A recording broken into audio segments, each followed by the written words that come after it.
هوربا وینا کونکي سلامونه او زموږ دی ځانګړې سپړنې ته ښه راغلاست. هوربا وینا کونکي مونږ ټول یعنی د یو لړ قوانینو له مخې ژوند کو. ځینې په کتابونو کې لیکل شوی، ځینې نور بیا نالیکلي تولیسیز اصول دي. هوربا وینا کونکي خو تصور کړئ چې تر ټولو ستره اخلاقی قانون بیخي بهرونی نه وای، بلکې په مستقیمه توګه زموږ په زړونو کې لیکل شوی وای. هوربا وینا کونکي نونی سرچینې چې زموږ اورېدو کو راستولې دقیقاً همدا موضوع چھیړي. ماهر وینا کونکي هو دا یو ډیر ژوره او په زړه پورې موضوع ده.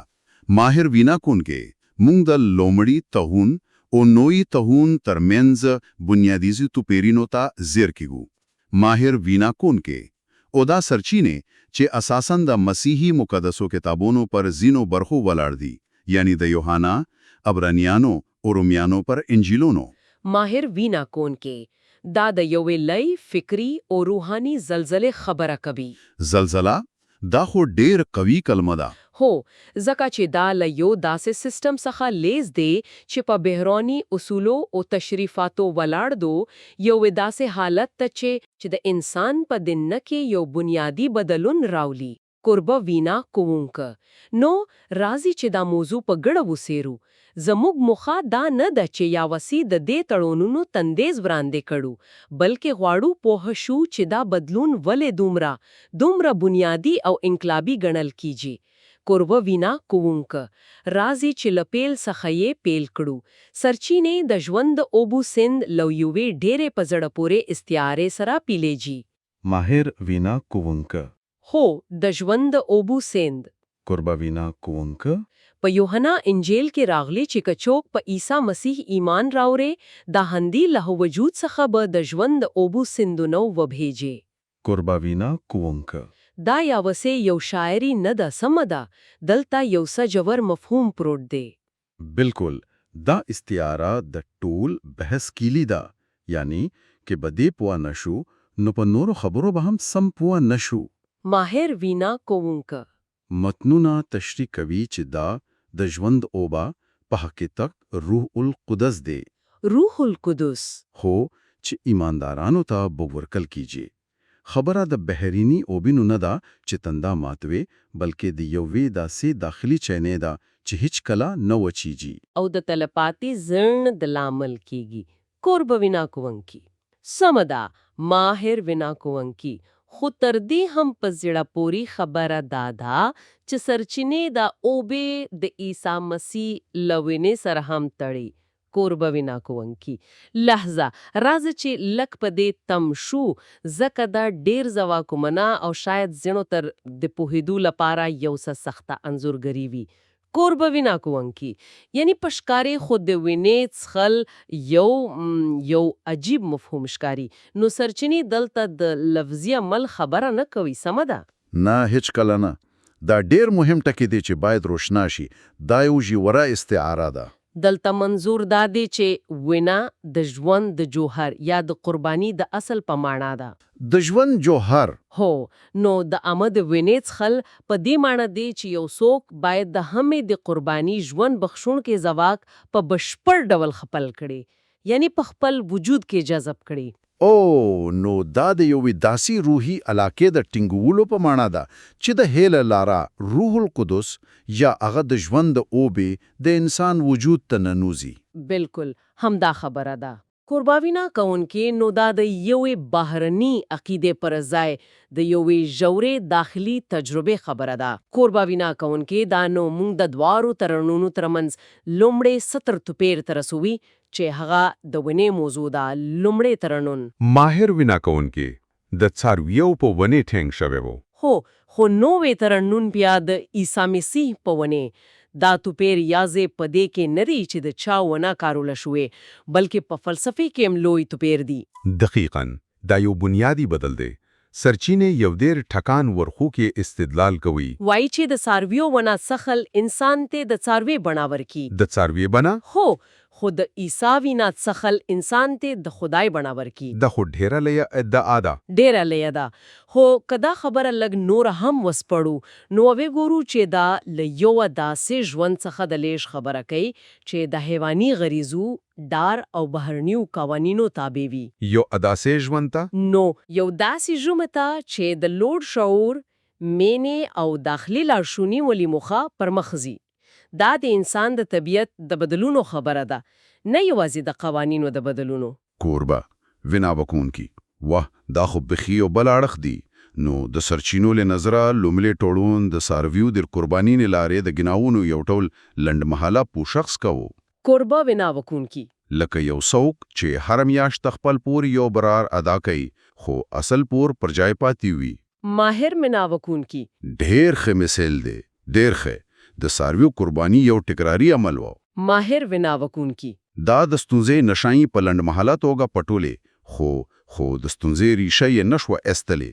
سمه ده. ماهر وینا وکونکي خو د متنونو له مخه د عیسی مسیح قرباني داسې ده لکه یو څوک چې یو ځل د تل لپاره ټول پورونو پاک کړي. یو ځل د تل لپاره. هو دا یوازې د پورونو د تادیې خبره نه ده بلکې د هغه کتاب زنهتو له خبره ده چې پورونه پکې لیکلي شوي وو. دا د ستونزې دایمي حل دی. نو د تهون جوهر لبهرونی او فزیکی شیل یعنی د حیوان لیوینی څخه داخلي او روحاني شی ته بدل شو. قربوینا کونکي دا د بهرونی او داخلي موضوع ډیره مهمه ښکاري. آیا دا نظریه په دې هم پلي کیږي چې قانون په خپله څنګه وړاندې شو؟ ماهر وینا کونکي هو او دا د بحث دویمه مهمه برخه ده. ماهر وینا کونکي لومړی ترون د ډبرو په لوحو لیکل شوی وي. قربوینا کونکي هو نوې ترون د زړې په لوحو لیکل کیږي. ماهر وینا کونکي هم دا خبره ده. دا یو وځي د لیکولو دای بدلون نه دی بلکې دا د قانون د ماهیت او اغیز بشپړ بدلون دی. ماهر وینا کونکي وګوره د ډبرې لوحې یو بهرونی کوډ دی، یو لر مقررات دي چې یو څوک باید لبې څخه تعقیب کړي. قربوینا کونکي کې یې زړه غواړي او کې نه. بالکل کې یو زړه غواړي او کې نه. خو دلته یو سوال پیدا کیږي. یو څوک استدلال کولی شي چې په ډبرې لیکل شوی قانون ډیره روشن دی. یعنی د تفسیر لپاره کم چانس لري. لکه غلامه کوه دا د یو واضح حکم دی. خو کله چې قانون په زړه کې ولیکل شي آیا دا د ګډوډي او شخصي تفسیر خطر نه رامنځته کوي؟ هر څوک ویلی شي چې زما زړه دا راته وایي. ماهر وینا کوونکي دا یو ډیر مهم ډیره منطقي پوښتنه ده. ماهر وینا کوونکي د سرچینو جواب دا ده چې کله قانون په زړه کې ولیکلږي دا د روح القدس په واسطه لیکل کیږي. قربا وینا کوونکي نو دا د شخصي احساساتو خبره نه ده. نه دا د شخصي احساسات یا غوښتنو خبره نه ده بلکې د یوې الهي اغیزې خبره ده چې د انسان فکر او اراده لسره تنظیموي. نو د دې پر ځای چې یو څوک د قانون پیروي کوي ځکه چې مجبور دی یا له سزا څخه ډاري شي. قربا هوا هغه اوس د قانون پیروي کوي ځکه چې غواړي یې. دقیقه قانون د هغې د وجود د هغې د طبیعت برخه ګرځي. اطاعت کول ورته د سا اخیستلو په شان طبیعي عمل کیږي. نو دا د چلند د کنټرول پر ځای د انګیزې د بدلونو خبره ده. دا خو یو ډیر عصري رواني مفهوم دی. هو یو څک کولی شي له بیر څخه ټول قوانین په سمه توګه ومني خو په زړه کې یې کرکه، حسد او غرور وي. قربه وینا کوي د سرچینو د استدلال دا دی چې نوې تړغون د دې لپاره ډیزاین شوی چې خپله انګیزه صحیح کړي نه یوازې چلند. ماهر وینا کوي بالکل او همدا لامل دی چې سرچینې د دواړو تړغونو منځګړي هم پرتلی کوي. قربا وینا کوي منځګړي هو د لومړي تړغون لپاره موسی منځګړي هو چې قانون یې د پرشتو له لارې ترېسل کړی هو. خو د نوې تړغون منځګړي عیسی مسیح دی. او دا بدلون د قانون په هدف کې هم جوړ توپیر رامنځته کوي. او هغه شاده ځکه چې په لومړي نظر دواړه د خدای له لوري راغلي قوانین ښکاري. خو رولې بیخي توپیر لري. په متنونو کې په لومړي تړغون ته د محکومیت قانون ویل شوی. د محکومیت قانون هو د دې اصلي موخه دا نه و چې خلک وژغوري بلکې د یوې هندارې په شان ته و. هنداره هو، یوه هنداره چې خلکو ته یې خپله ګناه او کمزوري وروي. لکه څنګه چې په رومیانو انجیل کې راغلی د قانون له لارې د ګناه پیژدنا کیږي. ماهر وینا کوونکي دا یو الهي معیار وو چې خلکو ته یو خایوله چې دوی څموره لیدي معیار څخه لري دي. کوربه وینا کوونکي هو صبر اگر لومړی قانون موخه یا وز دا هو چې خلکو ته یا وخای چې دوی څموره ناکام دي دا خو رواني پلویو ډیر زپونکي سیستم ښکاری. کوربه وینا کوونکي ولې به یو داسې نظام جوړ شي چې خلک د بېوسۍ احساس وکړي. دا له بحث تر ټولو مهمه برخه ده. سرچینی استدلال کوي چې دا بېوسۍ یو اړین ګام وو. ماهر وینا کوونکي لومړی ترګون یو تشخیصي وسیله وا. تشخیصي وسیله هاو دا د ناروغي تشخیص کوا خو درمانوي نه وا. د موخه دا وو چې خلک د پایلې ته ورسوي چې دوی په خپل ځان نشي ژغورلی او یو ژغورونکي ته اړیا لري. بالکل. له همدې هماله سرچینی دا یو لنډماله ترګون یا یو شوهم کی بولی چې خلکو د مسیحا رات کته تیاری کول. نو دا یو ډول د اصلي حل لپاره د اریار رامنځته کول وو. لکه یو ډاکټر چې لومبلی باید ناروغ ته قناعت ورکړي چا و ناروغ ده مخکله دی چې درملنه پیل کړي. ماهر وینا کوونکی ډیر دقیق مثال دی. ډیر دقیق. ماهر وینا کوونکی او کله چې دا اړتیا درک شو نو نوی تړون د حل پتوګه وران شو.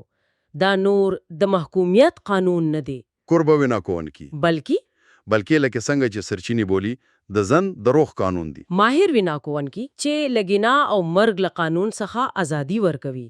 دا د غندنې پر ځای د خلاصون قانون دی. کوربه وینا کوونکی نو کرټوله خبره راونغاړو نوی تړون د روح القدس للاري یو بشپړ داخلي بدلون دی. کوربه وینا کوونکی دا بدلون په عمل کې څنګه کار کوي؟ آیا دا په دې معنی ده چې یو څوک نور په ګناه سره مبارزه نه کوي؟ نه، دا په دې معنی نه ده چې مبارزه ختميږي بلکې د مبارزې ماهیت بدلیږي. ماهیت بدلیږي. د سرچینو موخه کله چې روح القدس د خدا قانون د یو چا په زړه کې لیکي هغه شخص ته د دې قانون د پیروي کولو ځواک او وړتیا هم ورکوي. سمدا. ماهر وینا کوونکی نو دا له یوې داسې مبارزې څخه چې انساني په یازیزان کوي یوې داسې مبارزې ته بدلی شي چې الهي مرستا ورسره وي. ماهر وینا کوونکی په متنونو کې راغلی چې د انسان خوهي یا نفسیانی طبیعت د خدای د قانون تابع کېدا نشي خو روح القدس دا ممکنه کوي. کوربه وینا کوونکی او کله چې یو څوک په دین نوې ځواک سره د قانون پیروي پیل کړي نو بیا هغه قانون چې په خوابه یو هغه محکوم وا نور د کار نه کوي. دقیقاً دا د لامګي د اصولونو بشپړ بدلون دی. کله چې یو څوک د نوې تړون لاندې وي هغه د قانون لغندنې سنا آزاد دی. کوربه وینا کوونکی خو ولې نه چې هغه قانون ماتوي بلکې ځکه چې هغه اوس د روح په مرسته د قانون اصلي غوښتنې پورا کوي. نو دا د بحری اطاعت پر ځای یو داخلي همغاری ده. همدا خبر ده. په رومیانو انجیل کې یو مشهور آیت دی چې وایي اوس د هغو لپاره چې په عیسی مسیح کې دي هیڅ محکومیت نشته.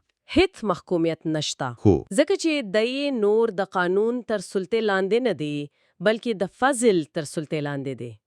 کوربه ویناونکی دا وډیره جبراس پړنوا نو کې لنډیز کړو مونږ د درو بیلو نرنګانو ترمنځ یو بنیادیز لیږد ورېدو. ماهر ویناونکی هو بلخې دوه بیلې نرنګانې. کوربه ویناونکی له بهرني تشریفاتو څخه داخلي بدلنې ده. د څارویو له وینې څخه د عیسی وینې ته چې د ژوند د جوهر د بدلیدو استعاره ده. سمه ده. کوربه ویناونکی له ډبرین لوحو څخه د زړې لوحو ته چې د قانون د ماهیت ته بدلیدو ښکارندویي کوي. او له موسی څخه عیسی ته.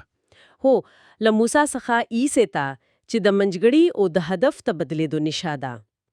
او په پای کې له غندنې څخه خلاصون ته. په حقیقت کې د ټولو متنونو اصلي پیغام منکه یو جمله کې خلاصه کړو. هو. دا د یو بهرني تکراری او لنډمحلي سیستم څخه یو داخلي شخصي او دایمي اړیکې ته بدلون دي. او دا اړیکې د روح القدس لاره ممکنه کیږي. لومړی تعاون د ستونزې په ګوټه کلو لپاره وو. کوربه وینا کوونکی ستونزه دا وو چې انسان په خپل د الهي معیارونو پوره کولو توان نه لري. ماهر وینا کوم کی بالکل خو نوې تاوان د دې ستونزې د حل لار ورړې کوي یو داسې ځواک چې انسان ته د دې معیارونو سره سم د ژوند کلو وړیا ته ورکوي کوربه وینا کوم کی سرچینی پدې خبره ډیر ټینګار کوي چې قانون په ذریعہ هلي کلیږي کوربه وینا کوم کی دا یو ورستی پوښتنه راپورته کوي چې شاید اوریدونکو پرې فکر وکړي صحیح ده کوربه وینا کوم کی کې یو قانون نور بیرونی نوي بلکې د یو چا د طبیعت فکر او اراده نه بیلیدون کی برخه شي آیا دا لا هم د قانون په توګه کار کوي دا ډیره په زړه پورې پوښتنه ده یا دا په یو بل څه بدلیږي لکه په یوې طبیعي غریزې یا یوې ژورې داخلي خوشتنې په بل عبارت کله چې تاسو یو کار زکو کوئ چې زړه مغواړي نه ده چې مجبور یاست آیا دا لا هم د یو قانون اطاعت دی دا یو پوښتنه ده چې د ازادي او اطاعت ترمنځ کا اړیکه لسره تعریف وي